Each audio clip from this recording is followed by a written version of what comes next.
trendka ugu badan hadda ee la filayo sanawaadkan inuu kor u socdaa waa 3 qadiyadood bay yidhaahdaan.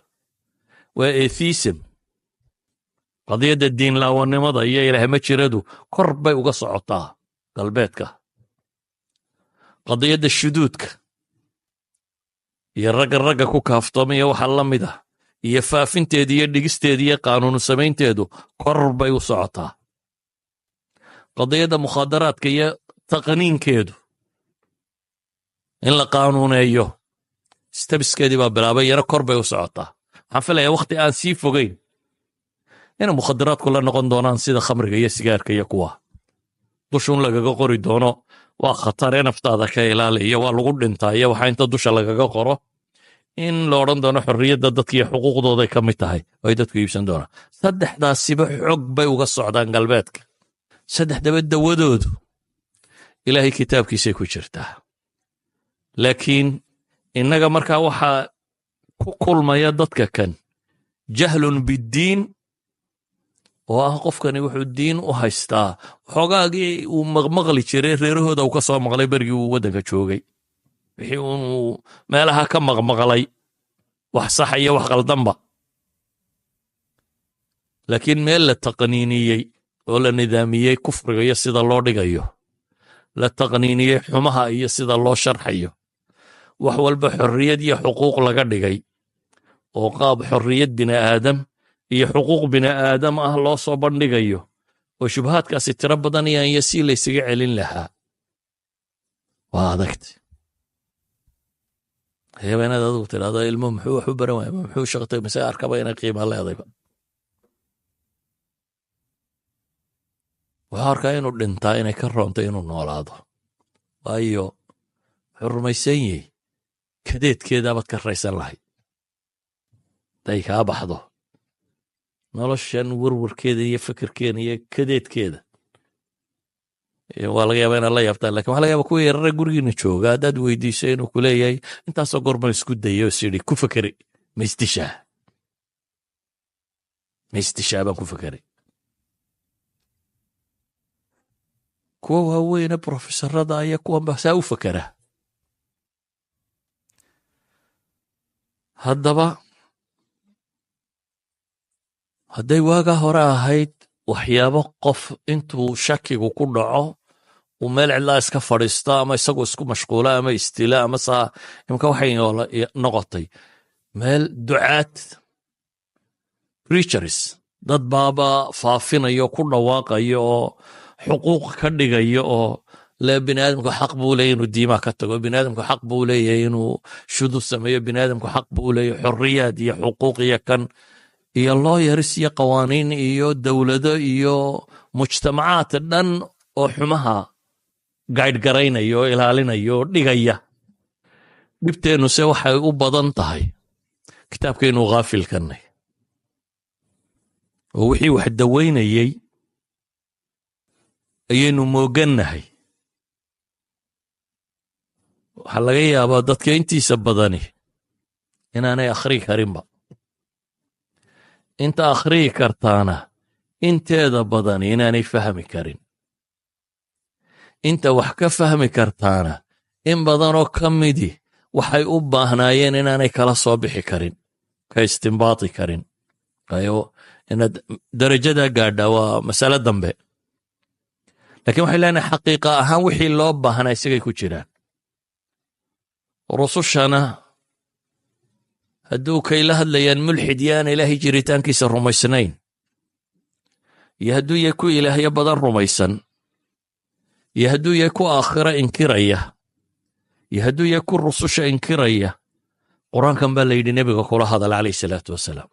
lama odhanin meel kale daliil uga baadi doon, waayo rususha daliilo kale waxyigaasaa la soo siiyey.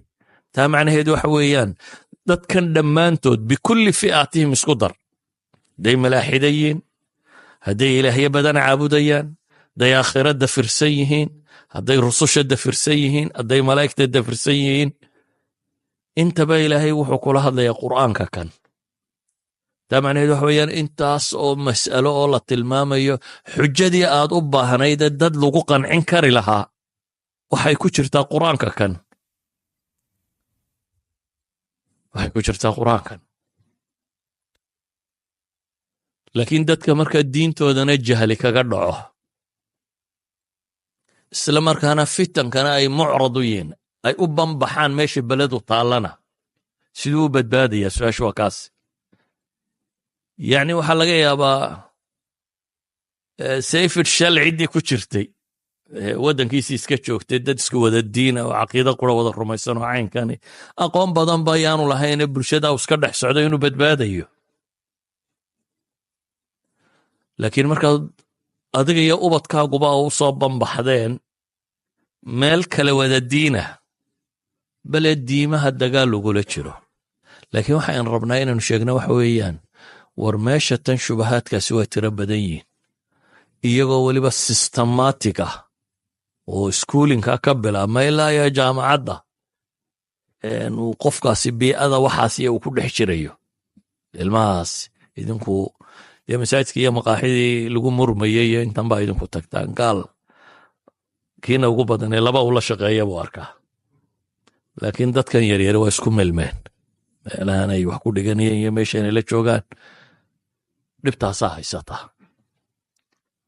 shubahaadkaasna waxaynu leenahay waxay dhibeen dadkii aan loo dhigin caqiidadii diimeed, oo marka hore aynu moodaynay dadku sidaa ay inoogu midab eegyihiin un inay ugu caqiide ekaan doonaan, oo marka hore inaan xil badan iska saarine xilka ugu badan aynu iska saarray inuu noqdo qur-aanka sida loo akhriyo inaynu wax ka barro.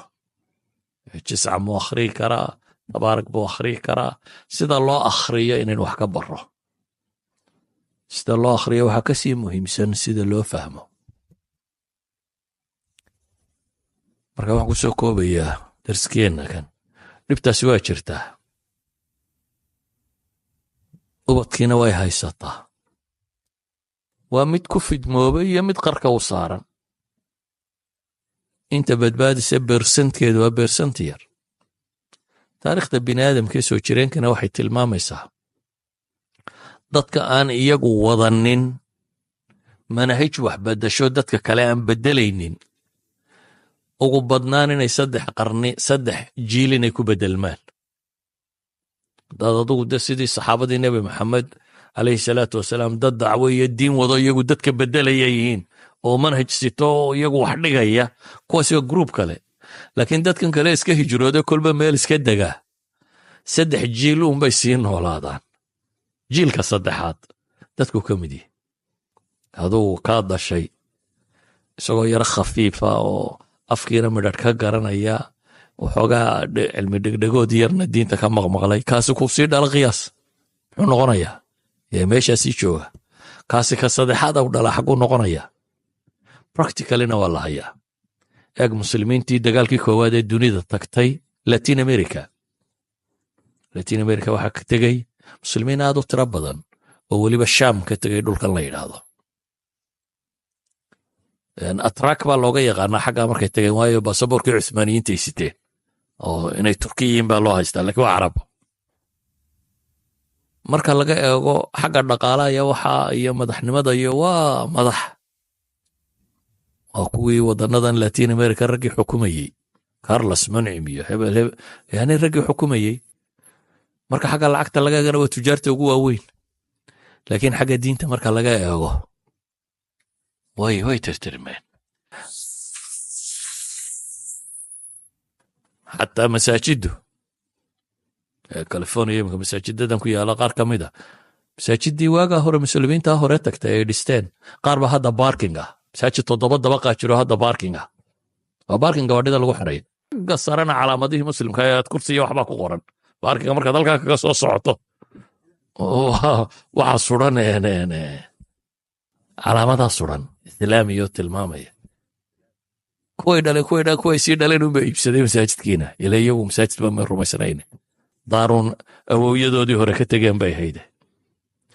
waxaan uga dan leeyahay, haddii la waayo waxaan cid iska xil saarta oo wax bedasha oo wax dhigta oo dadkana ilaalisa, haddii la waayo 3daa guruubaan imika idiin sheegaya unbay ka mid noqon doonaan.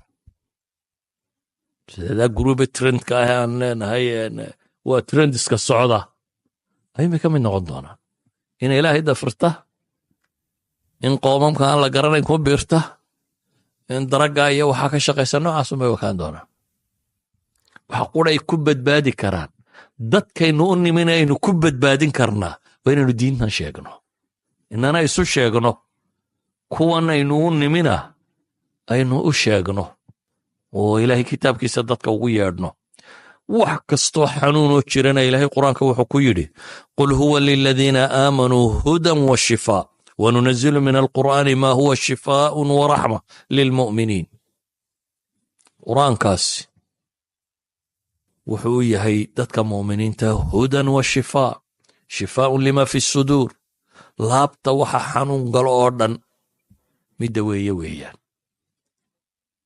qur-aan baanu soo dejinnay baa ilaahay leeyahy caafimaad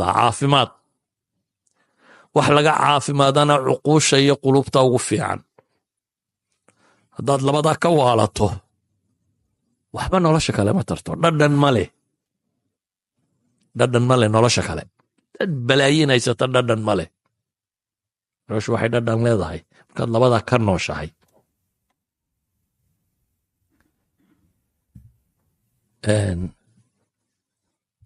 khitaaman lidars dhibtaasaa jirta dawadiina ilaahay kitaabkiisay ku jirtaa labadaa wax baynu u baahanno taxsiin inaynu samayno marka hore badbaadinno intaanay waxaas ku dhicin iyo marka labaad oo ah cilaaj fiican inaynu samayno sala allahu calaa muxamedin wala alihi wasaxbihi wasalam dugsiga casriga ee barnaamijka qur'aan online waxaa kugu bashaaraynaya inaad ka baran karto qur'aanka kariimka higaada culumta shareecada luqadda carabiga iyo tarbiyadda awlaadda adigoo jooga gurigaaga iyo goobtaada shaqada hablo online wix faahfaahin kala xidhiidh nambaradan